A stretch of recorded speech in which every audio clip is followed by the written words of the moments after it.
일단 용산당근님한테는 여러분 악플 달 수가 없을 겁니다. 여러분 이상으로 용산당근님은 제가 인생을 분석해 봤는데 용산당근님이 제가 투자 실패하기 전까지 거의 그런 삶을 살았더라고요. 그래서 일단 자꾸 잡설이 늘어나고 있는데 용산당근님이 부자예요, 부자. 여러분 용산당근님이 93년생입니다, 여러분. 그럼 이제 서른을 갓 넘었거든요. 근데 지금부터 공개하는 그 용산당근님의 투자 성공 그 내용을 들으면 여러분 용산당근님에 대해서 다시 보게 될 거예요, 아마. 제가 용산당근님 사연을 읽으면서 많은 생각을 했거든요. 예. 보세요. 용산당근님 시작하겠습니다. 저는 용산당근님이 참 나이가 어려서 그런지 귀여운 면이 있어. 제가 메일을 받아보면서 웃음이 났습니다. 잘 보세요. 116번째 당근 수확. 용산당근님은 월급을 당근이라고 얘기하는 거예요. 그래서 지금까지 116개월째 매달 받으니까 월급을 받고 있다. 그렇게 보냈고요. 그리고 이거 보세요. 저보고 무배래요, 배. 예, 먹는 배. 그 다음에 용이거든요, 이게 용. 용, 산, 당근. 무배님 용산당근입니다. 이런 거 좀 10대나 20대 애들이 쓰는 것 같은데 30대 초반인데도 이런 걸 좋아하더라고요. 그래서 제가 되게 웃음이 났고 그 다음에 보시면 커뮤니티 보고서 많은 분들이 실패 사연을 보내올 것으로 생각이 드는데 사실 제 이야기는 실패도 성공도 아니지만 경제적 자유를 달성하는 과정에서 오는 고민이다. 핵심은 투자 방법 변경인데 제가 이거는 나중에 용산당근님한테 진짜 제 인생과 진심을 담아서 이야기하겠습니다. 그때 많이 생각해 보시고 참고해 주세요. 다시 한번 이야기할게요. 용산당근님 얘기를 제가 쭉 읽어보고 진짜 인생에서 제가 실패한 사람으로서 그리고 더 많이 인생을 살았던 선배로서 옛날에 내 길을 걷는 것 같은 후배에게 진심을 다해서 조언해주고 싶은 제가 아까 전에 그 생각하면서 너무 무게감이 느껴진다. 이런 생각을 했습니다. 아니 진짜 잘 됐으면 좋겠는데 이 얘기를 내가 했을 때 만약에 그게 내가 얘기한 것 때문에 안 좋은 결과가 되면 어떡하지? 그럼 나는 어떻게 얘기해야 되지?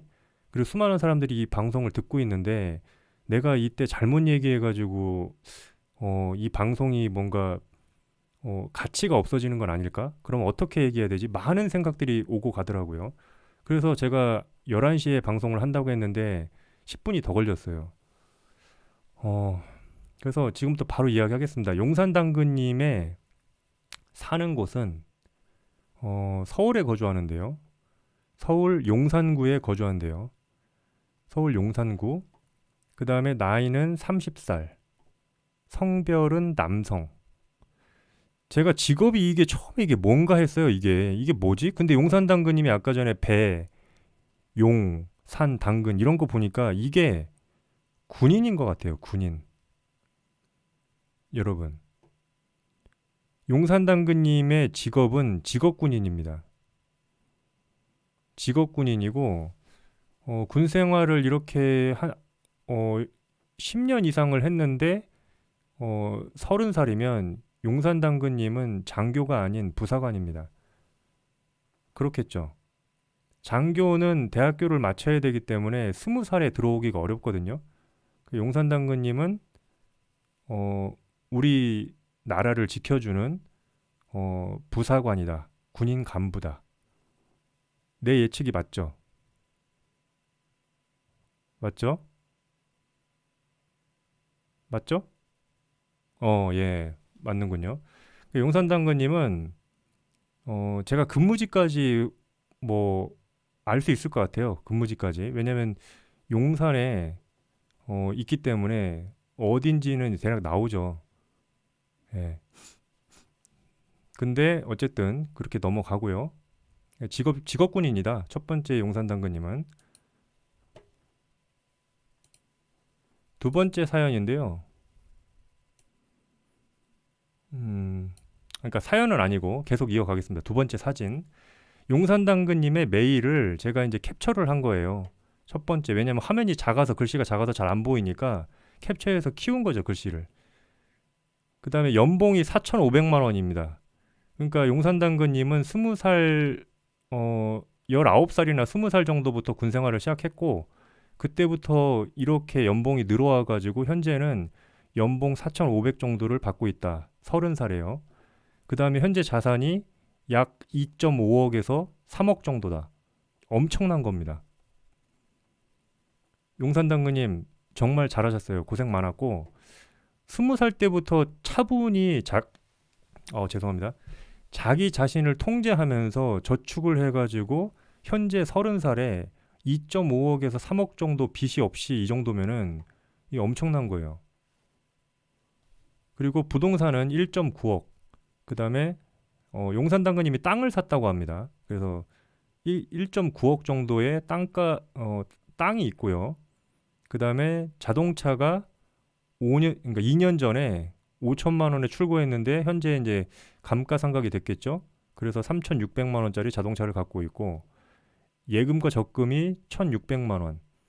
그리고 여기 공제회라고 얘기하는 거는 아까 전에 용산당근님이 군인이기 때문에 그 군인 관련돼서 그 군인공제회라는 조직이 있죠. 그 군인공제회에 들어있는 그 돈까지 포함해서 1,600만 원 정도의 돈이 있다는 걸로 저는 보입니다. 예, 그리고 주식에 현재 1,400만 원 정도 들어가 있다. 그러니까 용산당근님은 FM이야. 제가 볼 때는 어디서 투자를 배웠는지 모르겠는데 적절하게 자동차도 소비를 하면서 굳이 우리가 젊은 나이에 아예 자동차를 뭐 사지 말아야 된다. 그건 아닙니다. 인생이라는 것이 자동차 때문에 많이 행복해질 수가 있기 때문에 그 용산당근님이 자동차 출고한 거에 대해서 저는 뭐 인생의 후배로서 잘못된 선택이었다라고 얘기하고 싶지가 않습니다. 요즘 시대에 자동차를 선택하는 건 본인이 판단하에 이렇게 저축을 할 능력이 있는 사람이면 해도 된다고 생각해요. 예, 자동차 하나로 인생이 뭐 그 나락으로 가는 것도 아니고 이것 때문에 재테크에 실패하는 것도 아니기 때문에 젊은 나이에 출고하신 거 잘 하셨고요. 그것도 20대 후반에 했네요. 뭐 20대 후반에 자동차 하나 출고 못할 거는 아니죠. 우리나라 군인이. 예, 그렇게 한 건 잘 하신 것 같고. 그러니까 분산이 잘 되어 있습니다. 부동산, 자가용, 예금, 적금, 주식. 그리고 주식도 그렇게 비중이 크지가 않아요. 이게 저와의 어떤 다른 길이죠. 옛날에 저는 모든 돈이 주식에 몰빵되어 있어서 주식이 5억으로 가버렸는데 그게 한 방에 20만 원까지 떨어진 거잖아요. 이렇게 분산되어 있으면은 망할 일이 없죠. 가뜩이나 땅에 들어가 있으니까. 예. 땅에 들어가 있는 이 가치가 갑자기 급락할 일은 없잖아요. 그렇기 때문에 뭐 자가용만 매년 감가상각이 있을 것이고 그거는 뭐 자기가 그 용산당근님이 장기간 자동차를 굴리면 되니까 이건 괜찮은 것 같고 군인공제에 들어가 있는 것도 괜찮은 것 같습니다. 군인공제가 이율이 센 걸로 저는 알고 있기 때문에 이것도 괜찮은 것 같고 주식도 제가 이제 보니까 주식 투자도 잘 했더군요. 예. 그래가지고 많이 벌었는데도 다 이렇게 자산을 옮긴 거 되게 잘했어요. 나중에 제가 말씀드리겠습니다. 용산당근님이 거의 5천만 원 정도 대략 벌었어요. 정확히는 4천 후반대인데 5천만 원을 벌었는데 주식으로 현재 6,400을 운용하지 않고 번 돈을 나머지로 돌린 거는 되게 잘한 겁니다. 물론 뭐 더 키워가지고 주식에 재능이 있다고 생각하면은 그렇게 시드머니를 키우는 것도 괜찮지만 안전지향으로 어차피 공무원이잖아요, 군인이. 어차피 나중에 연금도 있기 때문에 이렇게 운용하는 거는 정말로 바람직하다. 저는 그렇게 생각합니다. 여러분도 한 번쯤 생각해 보세요. 자산 배분이 어떻게 되어 있는지 그리고 여기서 배울 점은 무엇인지. 예. 용산당근님이 내 방송을 보기 시작한 거는 저와 목표가 같다. 그러니까 용산당근님이랑 저랑 목표가 같다. 40대 초반에 은퇴하는 거, 불로소득이 300만 원 나오는 거 매달. 그게 똑같다는 거죠. 그래서 저는 11년 차 군인이고 처음에는 월급을 120만 원 받았답니다. 맞죠? 정확해요. 하사 월급이 아마 처음에 받을 때 120 정도 받을 겁니다. 거의 뭡니까 그거? 그 최저임금이죠. 최저임금보다도 적은 게 하사 월급이거든요. 그래서 아마 고등학교를 갓 졸업하고 군에 들어가서 처음에 한 120만 원 정도를 받으신 것 같고, 예? 그 다음에 100만 원을 저축했대요. 120 중에. 아우, 박수. 여러분 박수 좀 쳐주세요. 여러분 100만 원의 월급을 받은 하사가 그걸 다 소비하지 않고, 그러니까 120의 월급을 받은 하사가 100만 원을 저축한 거는 진짜 대단한 거죠. 그게 이제 군대라서 가능한 겁니다. 아마 하사였을 때는 군에서 그 BEQ라고 하죠. BEQ. 저도 예전에 군 생활을 했기 때문에 하사들은 BEQ라는 곳에서 영내 생활을 하고, 거기서 이제 아무래도 생활비가 줄어드니까 밥값 정도, 그다음에 조금 용돈 그 정도 들은 것 같아요. 그래서 저축을 처음에 많이 정신 차리고 많이 하셨고, 현재는 매달 300만 원씩 저축 중이랍니다, 여러분. 또 박수 쳐주세요. 여러분 현재 군인으로 한 11년 정도 했잖아요. 매달 300 정도 저축 중이고, 그리고 19년 6개월을 복무하면 매월 130에서 140 정도의 연금을 받는다. 41살부터. 여러분 용산당근님은 이미 게임이 끝났어. 제가 볼 때. 이제 앞으로 10년만 건강 챙기면서 행복하게 직장 생활하면 용산당근님은 망하고 싶어도 망할 수 없는 단계로 갑니다. 여러분 군인연금까지 받는데요. 현재 이런 자산을 갖고 있는데 앞으로 10년 동안 또 모일 거잖아요. 10년 동안 또 모이는데 여기에 군인연금이 나온다는 거예요. 41살부터 죽을 때까지. 41살부터 죽을 때까지 매월 130에서 40 정도를 받고, 현재 이렇게 되어 있고, 그 다음에 앞으로 10년간 또다시 이 정도의 수준의 저축을 할 수 있다는 거잖아요. 지금까지 해왔으니까. 근데 앞으로는 용산당근님 이렇게 노력하지 않아도 될 것 같아. 제가 볼 땐. 제가 용산당근님의 그 인생의 어떤 시간표를 쭉 보니까 이제는 조금 여유 갖고서 저축해도 됩니다. 그래도 용산당근님은 41살 때 충분히 은퇴 가능해요. 왜냐면 용산당근님이 지금 이 30살에 갖고 있는 이 자산을 나는 아예 없는 상태에서 시작했어요. 나는 30살까지 자산이 거의 없었어요. 30살까지. 근데 용산당근님은 30살에 이미 2.5억에서 3억을 갖고 있는 거야. 그럼 무슨 얘기예요? 내가 30대 36, 37 이렇게 넘어가던 시기에 갖고 있는 돈을 이미 갖고 있기 때문에 저보다 빨랐다. 저보다 훨씬 더 빠른 시기에 이만큼의 자산에 도달했기 때문에 40이면은 이미 게임 오버다. 이대로만 가면 만약에 지금처럼 하면 300이 아니라 400에서 450도 가능합니다. 불로소득이 40대 초반에. 거짓말 하나도 안 하고요. 그렇기 때문에 만약에 본인이 41살 때 매월 400만 원에서 뭐 500만 원을 바라보면 지금처럼 계속 해야 되고, 그게 아니면 이제는 좀 천천히 가도 충분하다. 이해됐죠? 그래서 앞으로 120번 정도의 월급을 받으면 직장을 그만둘 예정입니다. 근데 군인 부사관이기 때문에 어차피 지금 제가 예측하기로는 상사 정도 될 것 같아요. 상사. 예, 상사 계급을 달고 있을 것 같은데, 상사에서 원사로 갈 때 또 월급이 많이 올라가죠. 왜냐하면 원사는 최고 계급이잖아요. 부사관 중에. 그렇기 때문에 몇 년 뒤에 원사 진급을 하게 되고, 그 다음에 요렇게 상사 지금 초창기인 것 같네요. 상사가 갓 달았을 것 같아. 아니면 2, 3년 차든지. 상사 2, 3년이든지 아니면 갓 달았을 것 같습니다. 그래서 41살 정도에 이제 원사를 달 수도 있는데 그 전에 달 수도 있거든요. 저도 예전에 군 생활을 해봐서 알아요. 41살에 원사를 그때 다는 사람들도 있고 30대 후반에 다는 사람들도 있기 때문에 마지막 연차에는 원사를 달 것이다. 은퇴하기 전에. 연금 개혁하면 계획 망하는, 그렇게까지는 안 됩니다. 용산당근님. 군인연금 개혁한다고 해서 이게 무슨 뭐 50만 원대로 떨어지고 그렇진 않아요. 예를 들면 예상되는 연금이 뭐 130에서 140 정도였는데 한 20만 원 정도 떨어지는 수준으로 내려가겠죠. 20만 원. 예. 그래서 이런 것도 생각해 보세요. 준위 진급하는 것도 알아보면은 준위가 이제 월급이 올라가니까 그런 것도 알아보시고 뭐 아니면은 나는 웰빙 하겠다. 그러면은 지금처럼 그냥 근무하시면 될 것 같습니다. 그래서 아무튼 용산당근님은 지금까지 그랬고 앞으로도 그러하겠지만 소비보다 저축의 행복감이 더 큰 게 나랑 똑같은 성격이야. 용산당근님은. 소비하는 것보다 돈이 쌓이는 거에서 되게 즐거움을 느끼는 사람들이 있거든요. 그런 사람들이 부자로 될 가능성이 많죠. 돈이 조금 생기면 부동산에 묶어두기 시작해가지고 3년 전에 땅을 샀고 여러분 박수 쳐주세요. 3년 동안 땅값도 4천만 원 올랐답니다. 이게 그거예요. 그러니까 3년 전에 땅을 1억 5천에 샀는데 지금 1억 9천이 됐다는 거죠. 박수 쳐주세요. 예, 예, 부자님 감사합니다. 자, 세 번째입니다. 용산당근님이 저한테 질문한 거 이제부터 답변하겠습니다. 제가 많이 심사숙고해서 이야기하는 거니까 지금부터 잘 들어주세요. 용산당근님 지금부터 잘 들어주세요.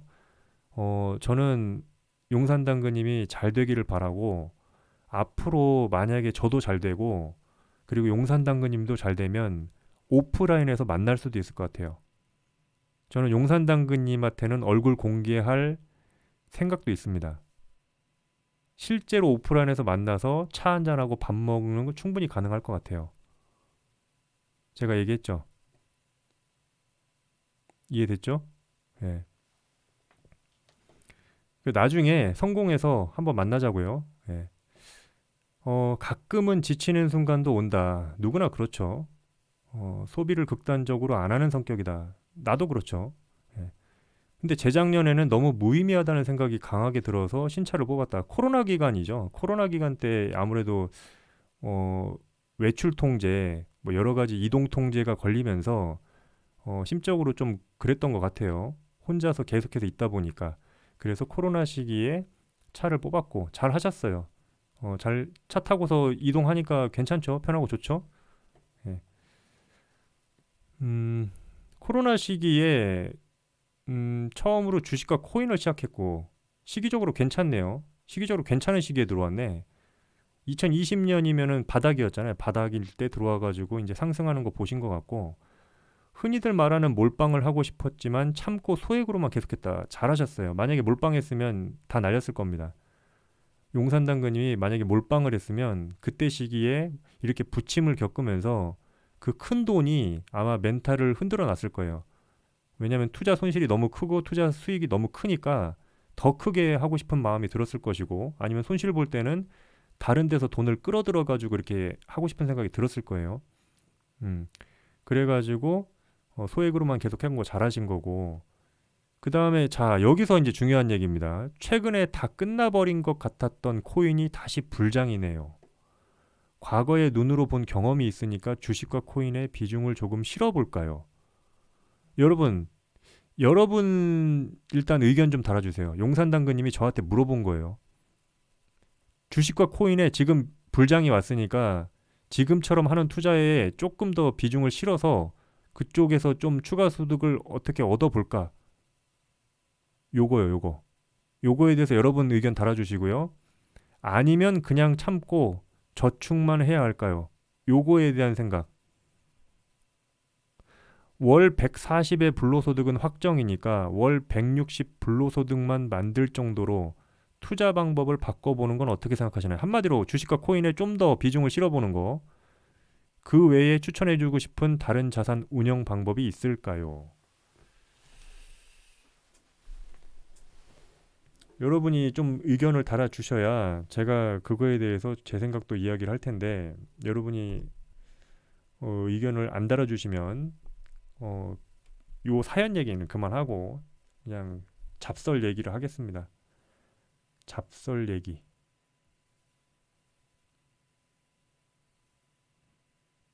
아니요. SG 조님, 용산당근님이 고민하고 있는 시기이기 때문에 우리들도 어차피 다 투자를 하고 다양한 의견들을 주면은 거기서 새로운 생각을 해가지고 결정을 하겠죠. 그리고 결정에 대한 책임은 용산당근님 선택인 거고요. 선택의 결과는 책임져야죠. 용산당근님도 이제 30살이 넘었으니까.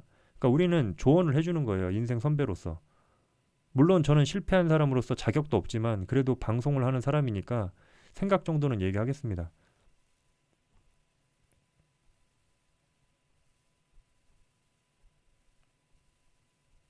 예. 일단 저는 용산당근님의 현재 자산과 그 다음에 미래의 군인연금이라는 여러 가지 소득을 봤을 때, 어, 투자금을, 어,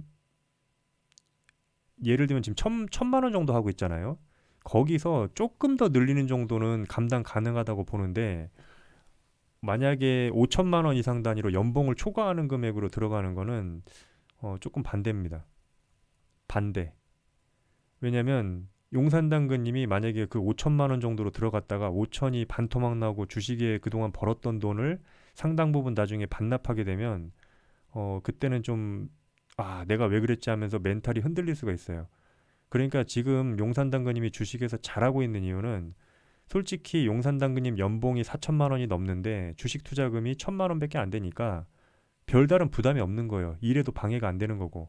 용산당근님은 지금 30살로서 아마 부사관 중에서 되게 바쁜 시기를 보내고 있을 겁니다. 그러면 만약에 주식에 큰 금액이 들어가가지고 거기서 몇 천만 원의 손실을 보면 본업에도 영향을 미칠 수가 있어요. 제가 그랬던 것처럼. 제가 회사 생활을 잘 하면서 5억이 손실 나기 시작하니까 본업에도 영향을 미쳤거든요. 그러니까 본인이 감당할 수 있는 범위를 생각해서 본인이 감당하지 못하면 더 이상 주식이랑 코인에 비중 실지 마세요. 어차피 용산당근님은 실패를 하고 싶어도 할 수 없는 위치까지 올라와 있어요. 지금 상황에서는 성실함만 가져가면 결국엔 40살에 은퇴할 수 있거든요. 내가 지금 그 배당주만 했어도 위내하에 안 물려 있잖아요. 그거랑 똑같은 거라고 나는 생각합니다. 용산당근님이 나처럼 빨리 복구하고 빨리 부자 되고 싶은 어떤 마음에 배당주를 포기하는 거랑 비슷하다고 봐요. 땅을 팔 필요도 없고요. 그 다음에 뭐 예금을 막 그 털어가지고 주식으로 갈 필요도 없어요. 그러니까 좀 여유 있게 어차피 내가 불장 다 못 먹었잖아요. 불장 다 못 먹었잖아요. 용산당근님. 지금 보세요. 코인만 봐도 지금 벌써 이만큼이에요. 자, 1억 5천 간다고 합시다. 비트코인이 1억 5천 가가지고 지금 여기다 천만 원 박으면 천만 원이 500만 원 더 벌어요. 근데 용산당근님 한 달에 300을 저축하는 사람이 그 500만 원 더 없다고 해서 그 뭐 큰일 일어나나요? 안 일어나죠. 저 잃는 것도 경험이라고 얘기하시는데 어부님 이런 얘기 듣지 마세요. 안 잃으면 좋습니다. 그 안 잃고 안전하게 갈 수 있으면 더 좋아요. 현재까지 잘해왔는데 지금까지 하던 패턴대로 하시고 만약에 코인이 정말 아쉬우면 이런 잡코인들 말고 비트코인도 조금씩 분할 매수해서 들어가는 거를 한다면은 모르겠어요. 예를 들면 비트코인이 뭐 2억 간다. 뭐 갈 수도 있겠죠. 지금 5천만 원일 때가 엊그제인데 지금 벌써 1억 돌파하려고 하고 있으니까 실제로 2억에서 3억까지도 갈 수 있다고 봐요.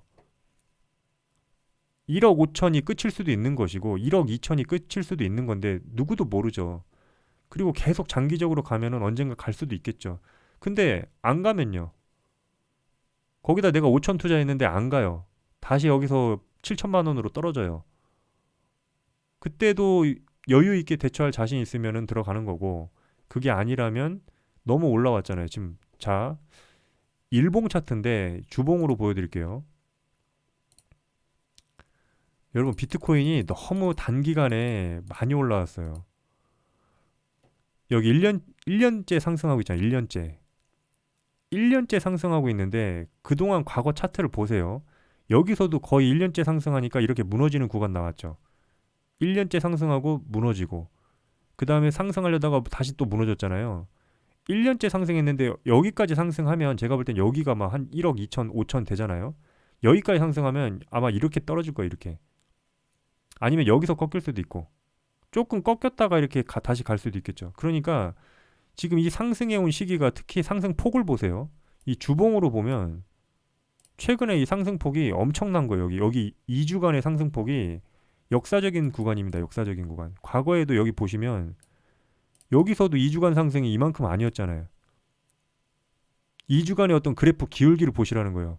그래프 기울기가 여기도 엄청나게 상승시기였는데 코로나 시기죠. 근데 요즘 보시면 이게 상승 시기가 기울기가 되게 가팔라요. 4주 연속 이만큼이잖아요, 거의. 역대급 상승이 나온 이 시기에 코인으로 들어간다. 그냥 놓치는 게 낫다고 봅니다, 저는. 들어갈 생각이 없어요. 예. 저는 그래서 그냥 비트코인이 1억을 돌파하는 거를 제가 여기서 노리고 있는 건 뭐냐면 1억을 돌파하는 순간을 쇼츠로 촬영해가지고 남겨야지. 그냥 그 생각만 하고 있습니다. 왜냐면 이게 숫자가 9,600이랑 1억은 어감이 다르잖아요. 그러니까 그 돌파하는 순간에 제가 쇼츠를 찍어가지고 여기서 이제 1억을 공방하고 있을 때 뚫고 올라가면 그거 그냥 쇼츠로 남겨놓는 거. 저는 그 정도가 비트코인에서 기대하고 있는 어, 어떤 방향이기 때문에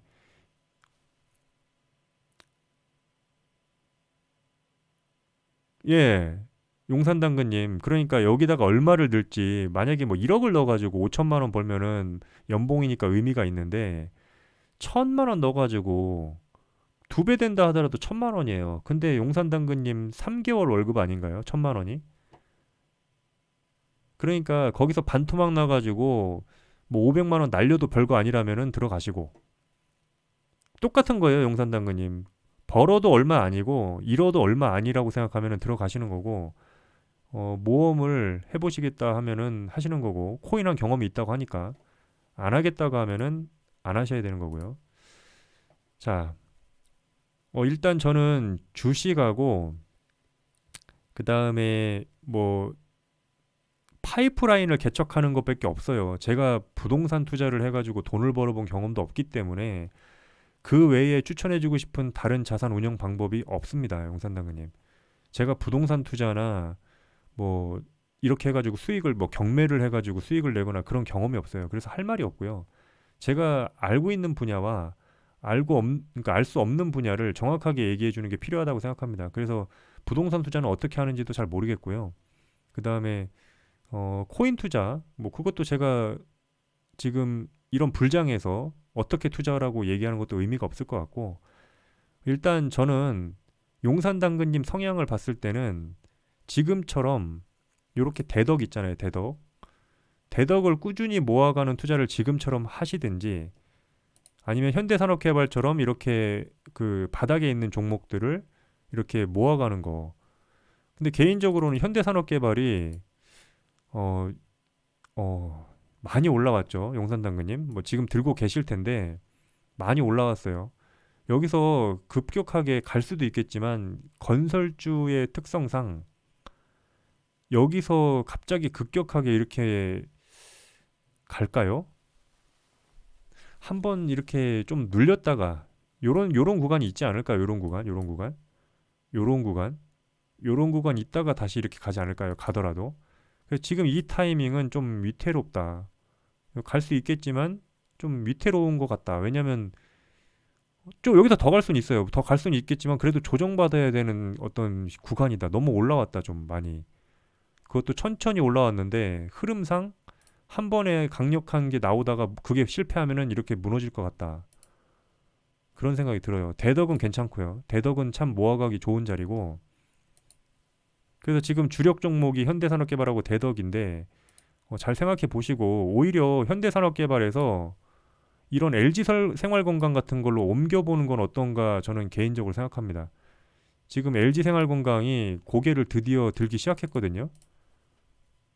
지금 보시면 차트적으로 불안해하지 마세요. 용산당근님. 다른 사람이 뭐라고 하든 LG 생활건강은 괜찮은 자리예요. 170만 원에서 30만 원까지 떨어졌다가 지금 살짝 고개 들고 이평선 지금 전환시키려고 하고 있어요. 현대산업개발을 들고 있으면서 더 크게 벌 확률보다 여기서 LG생활건강에 들어가면 여기서 또 더 크게 벌 확률이 있다고 생각합니다. 저는. 예. 그렇죠. 용산당근님 지금 금액 보면은 별로 크지도 않아요. 제가 보니까 분산되어 있고. 그래서 이번 달에 월급 들어오면은 LG생활건강 같은 거를 매수를 천천히 해보면 좋은 결과가 있지 않을까 생각합니다. 용산당근님은 어차피 100만 원 정도를 사기 때문에 특별히 의미 없다고 생각하고 그 다음 달에 물 타면 LG생활건강에서는 무조건 수익을 낼 수 있다고 봅니다. 되게 위험한 발언일 수도 있는데 LG생활건강을 대덕처럼 이렇게 모아갔을 때 대덕 있죠, 대덕. 어디 갔어? 대덕이 왜 사라졌어? 내가 삭제를 눌러버렸네. 여기서 대덕처럼 모아가면 LG생활건강에서 실패를 할 것 같진 않아요. 저는 지금 LG생활건강을 사고 싶은데 돈이 없어요. 그래서 이번 달에 돈 좀 들어오면 좀 담아볼까 생각 중입니다. 뭐 아무런 관계 없는 거 알죠? 저는 LG생활건강이랑 아무 관계 없습니다. 그냥 사고 싶어요. 사고 싶어요. 네. 댕가지님, 그 따도 감흥이 없는 걸로 용산당근님은 이만큼 버셨습니다. 제가 수익을 인증해 드릴게요. 자, 그 따도 감흥 없는 게 얼마나 파워가 대단한지 인증을 해드리겠습니다. 자, 용산당근님이 그동안 주식으로 번 돈입니다. 시드머니가 한 1,000만 원 정도라고 얘기했죠. 근데 1,000만 원인데 2020년부터 지금까지 4,500을 벌었어요. 어떻게 생각하세요? 감흥이 없나요? 내 시드머니가 1,000만 원 정도에서 움직였는데 그걸로 4,500을 실현손익을 했다고요. 요렇게 16,000원 뭐 이런 식으로 소액으로. 그래서 용산당근님은 지금까지 주식 투자를 잘해왔다. 그러니까 이렇게 하면 된다. 보세요. 어, 보시면 현재 잔고는 대략 한 1,200만 원 정도 돼요. 그리고 7% 정도, 8% 정도의 손실을 보고 있습니다. 현대산업개발도 100만 원 투자해가지고 190이 돼 있는 상태고요. 대덕은 600만 원, 660만 원 투자해가지고 600 10만 원. 자, 용산당근님 대덕 그냥 꽉 쥐고 계세요. 그리고 떨어지면 더 사세요. 이거 반드시 익절할 수 있습니다. 다시 한번 이야기할게요. 용산당근님 대덕에 지금 600만 원 들고 있는데 요거 요렇게 올라오는 시기가 있으니까 꼭 쥐고 있으세요. 알았으면은 그 댓글 좀 남겨주세요. 용산당근님 여기 600만 원, 660만 원 투자한 거 안 팔 거라고 보는데 이거 들고 있으면 무조건 800에서 900까지 올라갈 수 있습니다. 예, 이해됐죠? 용산당근님은 보시면 바닥에서 계속 매집해 가는 스타일이에요. 저랑 비슷하죠. 대신에 잘 지키는 거죠, 그걸. 예. 그래서 지금 대덕도 바닥에서 계속 횡보하고 있는 이 기간에 엄청나게 매집을 하고 있는 단계잖아요, 용산당근님이. 그러니까 어차피 요 정도 평단이니까 여기잖아요, 용산당근 평단이. 그러니까 한 방에 상한가로 이렇게 가면 상한가는 잘 안 가는 주식이지만 과거 보면은 여기 보면은 한 10% 이상 가는 적도 있잖아요. 여기 보면 예, 8%짜리네. 너무 안 움직인다. 좀 더디긴 하다. 여기가 얼마야? 여기 18%. 그러니까 저런 한 방짜리가 있기 때문에 여기서 7%의 손실은 8%의 손실은 아무것도 아니다. 이렇게 간다. 이렇게. 지금 보세요. 이거 아주 움직임 좋죠. 지지받고 다시 올라가고 있잖아요. 이렇게. 올라가려다가 다시 떨어졌다가 지지받고 다시 가잖아요. 그 나중에 이렇게 횡보하다가 이렇게 올라가니까 가만히 있어요. 지금 주식시장이 그렇게 나쁘지 않죠. 예. 알겠습니다. 당근 그렇게 할 거다. 알겠습니다. 자, 그래서 현재 용산당근님 1,200만 원, 1,270만 원 정도, 투자한 금액은 1,400만 원 정도, 1,380.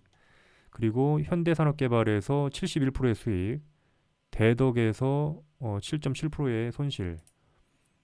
그 다음에 사이버원이라는 종목에서 이건 좀 손실이 크네요. 사이버원 처음 들어봐. 사이버원이라는 주식에서 지금 마이너스 21%. 사이버원은 뭐예요? 사이버원? 음,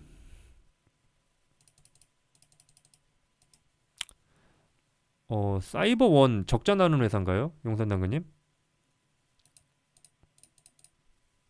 적자 나는 회사예요? 아니죠.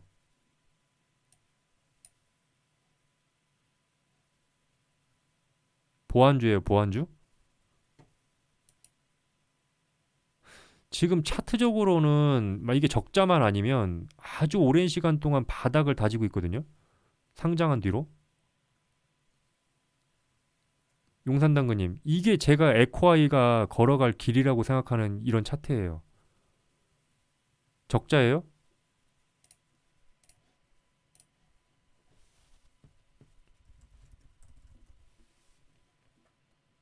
사이버원이에요?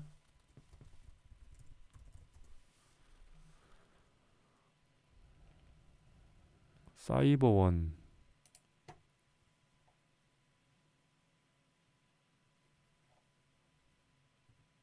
적자 아닌데요? 자기자본 이익률 8%, 부채 비율 양호, 유보율 양호. 그냥 들고 계세요, 용산당근님. 예, 예. 봤어요, 봤어요. 봤어요.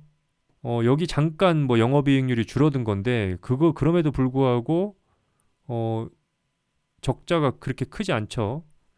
그러니까 순이익이 크지도 않지만, 전체적으로 그렇게 나쁘지 않아요. 연간 보면은 매년 영업이익 내고 있잖아요, 매년. 뭐 20년, 21년 매년 영업이익 내고 있으니까 무조건 간다. 예. 예, 이거 거래 붙으면 상한가 갑니다, 용산당근님. 이거 제가 볼 때는 크게 볼 수 있다. 크게. 요거 전혀 개의치 마세요, 요거. 요 수익률 21% 전혀 개의치 말고 계속 모아가면 될 것 같습니다. 요것도 더 떨어지면은 계속 모아가세요. 대신에 추적을 해야겠죠. 왜 떨어지는지. 적자 나서 떨어지는 건지 아니면 그냥 기업 상황에 어떤 아무 상관도 없이 그냥 수급에 의한 건지. 그래서 에코아이가 걸어갔으면 하는 차트랑 비슷합니다. 이렇게 신규 상장하고 난 다음에 장시간 떨어졌다가 올랐다가 떨어졌다가 올랐다가 떨어졌다 하면서 아주 바닥을 다지고 이제 고개 들어가지고 이제 조금 시도해 보려는 이런 움직임이거든요. 이게 몇 년이에요? 지금 21년부터 이만큼 다졌으면은 여기서 괜찮은 움직임이 한 번만 나오면 방향 바뀌거든요. 지금 이평선 수렴했죠.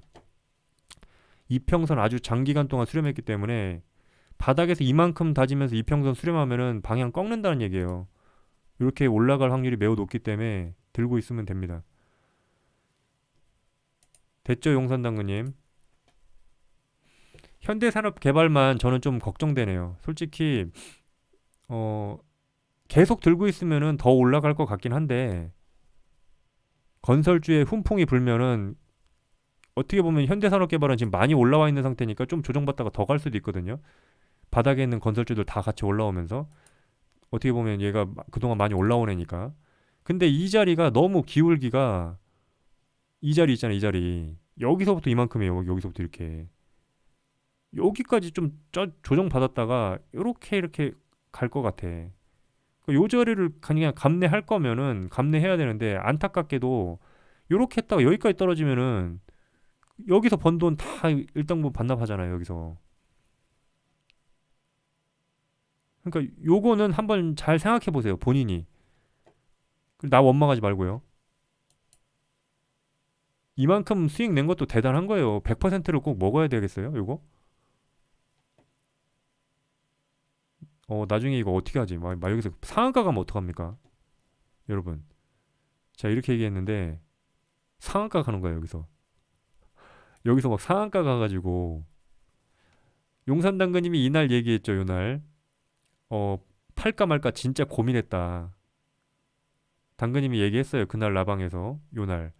근데 안 팔고 버텼다. 그때 제가 요거 왠지 좀 조정받을 것 같다고 얘기했죠, 요날 저녁에 라이브 방송에서. 그 다음날 상승하길래 그냥 잘 갔으면 좋겠다고 제가 이제 보고 있었는데 지금 이렇게 조금 조정받았는데 여기서 이렇게 갈 수도 있겠죠. 당연히 갈 수도 있는데 주식이라는 게 뭐 올리면 올리니까. 근데 이게 저는 아무리 봐도 이 기울기가 어, 중간에 조금은 꺾여줘야 돼. 조금 꺾여줬다가 이렇게 다시 지지받고 올라가더라도 예, 예, 용산 당근님. 그래서 어쨌든 손실 나고 있는 것도 잘 손절 안 하고 잘 버티고 있는 거 칭찬하고요. 그 다음에 이익 나고 있는 것도 이만큼 끌고 가는 것도 대단한 실력입니다. 용산 당근님 본인 스스로 지금까지 주식 투자를 잘한다고 생각하시면 돼요. 왜냐면 요 익절한 것이 얘기를 그렇게 해주고 있고요. 요것도 지금 그 얘기를 해주고 있습니다. 예. 여기서 입절하면 여기가 또 늘어나겠죠. 이렇게.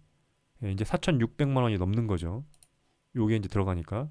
그 다음에 나머지 이제 금액이 이제 손실률이 이제 더 커지겠죠. 여기서. 예. 그렇다 하더라도 요게 이제 입절이 되고 여기가 이제 손실이 커지더라도 잘 생각을 해봐라. 예. 자, 사이버원도 괜찮은 기업이었습니다. 그렇게 나쁜 기업은 아니었어요. 자, 용산당근님 자산 다 설명했고 예금 한번 보겠습니다. 예금. 예금은 현재 800만 원 정도, 880만 원 정도. 근데 여기 이제 군인공제회 아까 전에 공제회에 들어가 있는 것까지 합쳐서 좀 더 있다. 그렇게 얘기했어요.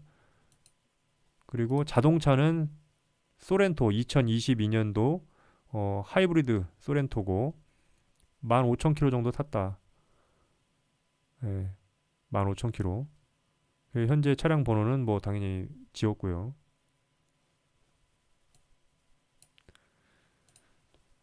그리고 용산당근님의 땅에 대한 등기부 등본입니다. 그래서 등기가 완료됐다. 등기필, 등기 끝났다는 뜻이죠. 등기필 정보 및 등기 완료 통지서 법무사님으로 또 받은 거고 93년생, 93년생입니다. 올해 되게 젊죠. 30살이에요, 30살. 그 다음에 2021년도에 땅을 사가지고 등기 완료했고 현재 등기부 등본에 열람하면은 이렇게 나와 있다. 용산구에 있는 땅을 샀다. 서울시 용산구 소재의 땅을 샀습니다. 서울시 용산구가 우리나라의 중심이죠. 모든 중심이죠.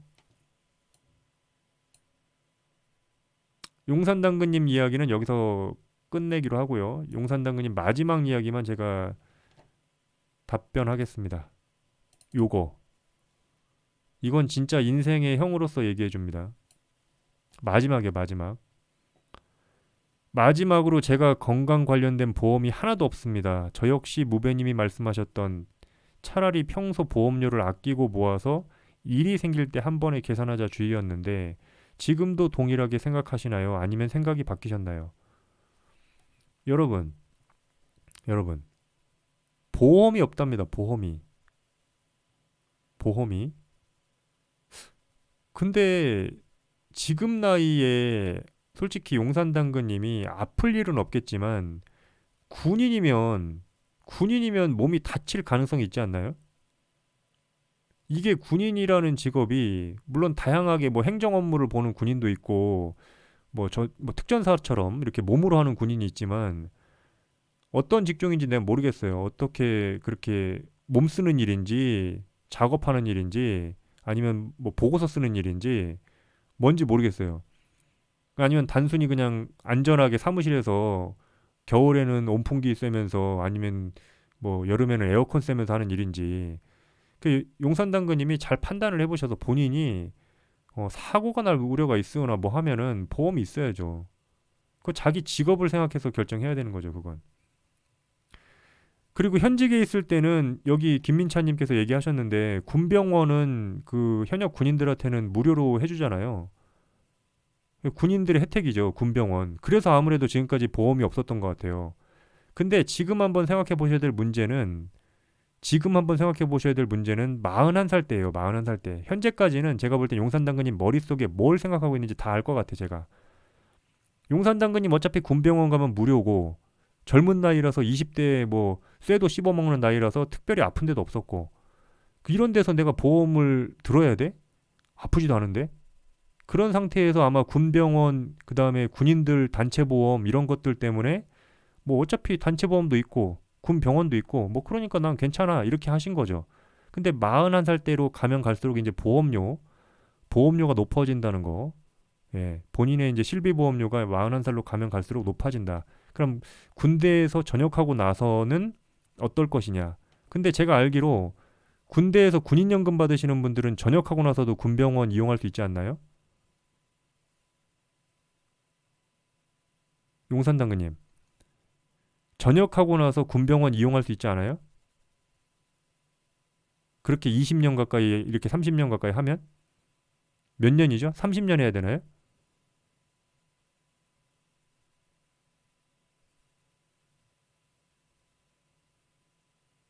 군병원 이용할 수 있죠. 가능하다. 가족도 가능하다. 그렇죠. 원래 군인들이 군병원 이용하는 거니까.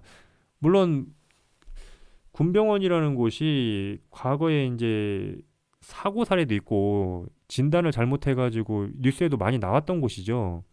의사들이 아무래도 젊은 의사들이다 보니까 의사들도 이제 전문의 따고 갓 들어온 사람들이 군대 와가지고 군병원으로 배치되고 의사들은 그 의무 복무만 하고 나가니까 그 상태에서 이제 군병원이 돌아가는 거다 보니까 아무래도 그 전문성은 좀 떨어진다는 그런 측면 그런 것 때문에 걱정은 되실 텐데 어쨌든 본인이 잘 판단해 보세요.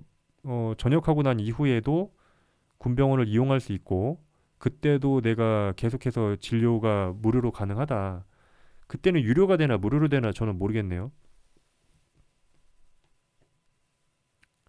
무료는 아닌데 많이 싸다. 전역하고 나면 무료는 아닌데 많이 싸다 이 의미죠. 음. 근데 저는 이렇게 얘기하고 싶어요. 어, 나이가 먹어서 보니 내가 보험 없이 지나온 시간들이 어, 무대뽀였구나. 몸이 건강하니까 진짜 건강에 대한 자신감이 지나쳤구나라는 생각이 듭니다. 요새 들어서 제가 나이가 이제 40대가 넘어가니까 왜 어르신들이 건강 관리 젊을 때부터 해야 된다. 그 다음에 보험 같은 거를 들어둬야 된다. 이런 얘기를 하는지를 조금 알 것 같아요. 근데 저는 이제 돈이 망해가지고 없잖아요. 그래가지고 이제 보험료도 아까우니까 버티고 있긴 한데 나중에 항상 살얼음판을 어떤 걸어가는 느낌일 것 같아요. 사고가 나지 말아야지. 그러다가 그 보험도 없는데 이러면 어떻게 되지? 막 이렇게 그런 생각이 지금은 들어요.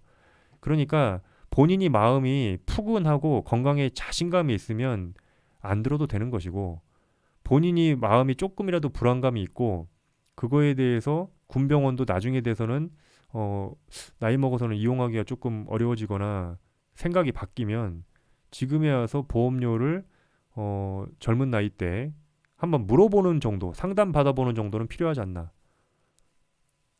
예. 상담 받아보세요, 한번.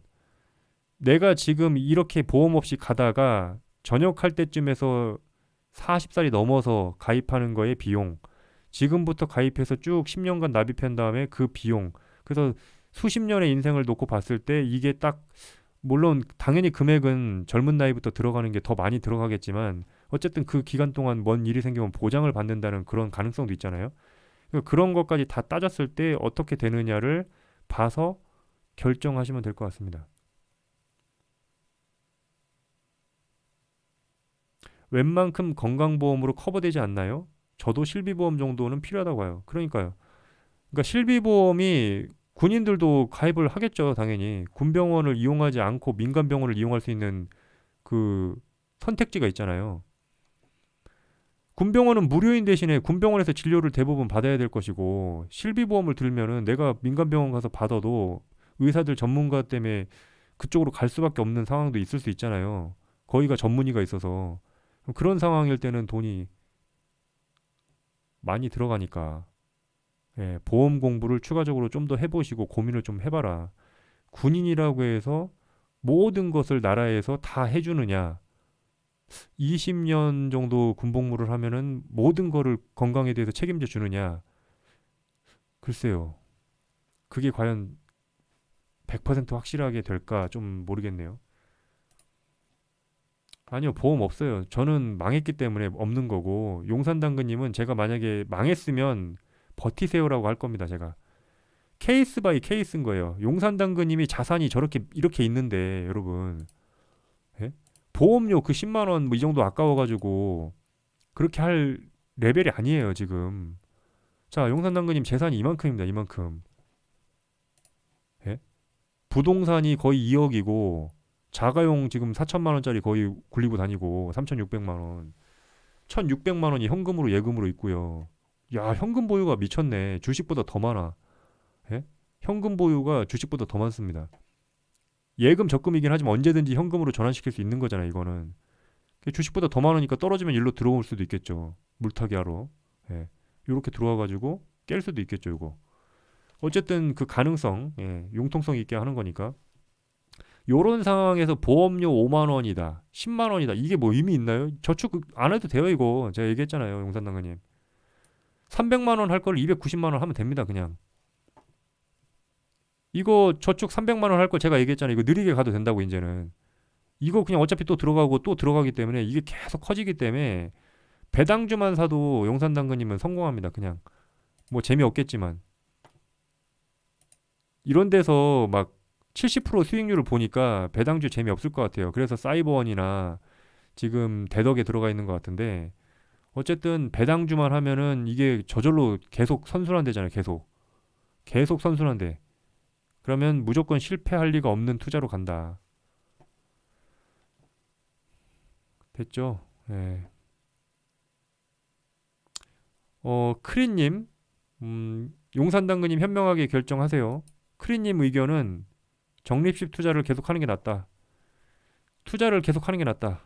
그 10만 원으로 계속 사는 게 낫다. 이렇게 얘기하셨어요. 군인이고 또 병원에 무료 진료가 가능하니까요.